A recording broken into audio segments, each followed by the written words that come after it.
Hey, what's going on YouTube? Today I'm here to show you my beginner Magicka Nightblade build for the Deadlands DLC. As part of a beginner build series, I'll be focusing on a starting rotation and gear that are easily accessible. For the sake of the theme, and to be as new friendly player as possible, I'll be avoiding mythics, arena weapons, trial, or dungeon gear. Furthermore, the rotation for many classes will be simplified. This build is capable of pulling over 70k DPS on the parse dummy and is viable for most starting content. The build specializes in normal group content such as trials, vet dungeons, and group arenas. This build works great in overland but is not designed for it. So now that we got that out of the way, onto the build. Starting off in the character sheet, we have 64 points into Magicka, and we have the Thief Mundus. As far as race is concerned, I am a High Elf. I believe High Elf is the best choice. Other alternatives include Dark Elf, Khajiit, and a notable mention goes to Bretons. So for consumables, for any hard content, you want to be running the Clockwork Citrus Fillet. A cheaper alternative would be the Witch Mother's Potent Brew, and if you need more sustain or if you're parsing, then Ghastly Eyeball is the best choice. Moving on to potions.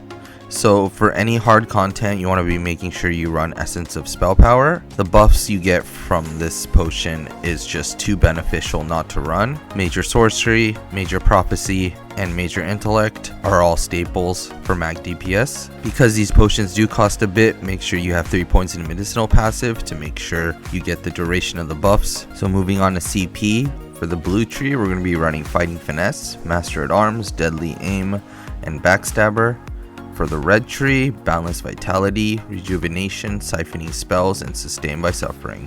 So with gear, we're going to be running 2 Daggers of Julianos. The main hand one is going to be Nirnhoned with the poison damage enchant, and offhand is going to be Charged with the flame damage enchant. Back bar is going to be an infused Julianos Inferno Staff with a weapon and spell damage enchant. We're going to be running 2 pieces of Hunning's Rage and Light with Max Stam traded in Divines, 5 pieces of New Moon Acolyte, all Max Mag, traded in Divines, and for the jewelry we're going to be running 3 pieces of Julianos, all of them with spell damage enchants, traded in Bloodthirsty. As a quick note, if you do run daggers or Inferno Staff for your main bar, it doesn't make a difference other than a few thousand DPS. So if you don't like daggers or can't run daggers, just swap to an Inferno Staff and it'll be pretty much the same thing.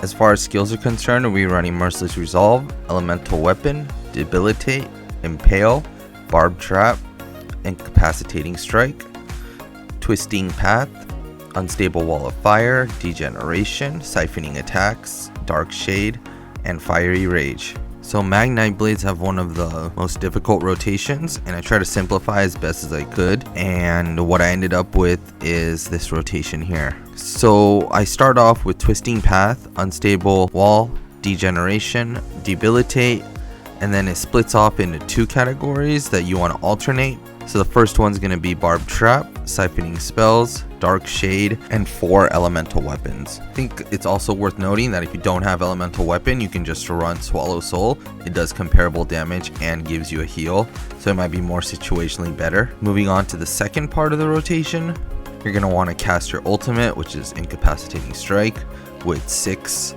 Elemental Weapons, and then you just rinse and repeat. So once again, you do the first part, the 4 skills, Twisting Path, Unstable Wall, Degen, Debilitate, and then you swap between either the first set or the second set. And one last thing I forgot to add, for Merciless Resolve, just cast it once, get 5 stacks, and then just leave it be, unless you're comfortable every 5th light attack. And then at that point, you have to run a completely different rotation. So just some closing thoughts as per usual. Magicka Nightblade is kind of hard because you have to keep up the bow stacks to fire your spectral bow. You can forego it, you'll lose a little bit of DPS, but it makes the rotation so much easier, and not having to rely on making sure you weave every light attack just makes it a lot easier. So in terms of progression, I think the next thing you could probably do, or one of the first things you should do in that case, is get rid of New Moon Acolyte on the body and replace it with Mother Sorrow, because although this build does do good DPS, it's not there in terms of the sustain, and New Moon Acolyte really hurts that sustain. So replacing New Moon Acolyte with Mother Sorrow is probably the one change I'd make instantly. And then from there you could probably get like Kinra, most notably either Inferno or Daggers with Jewelry, and that way you have 5-piece Kinra with 5-piece Mother Sorrow.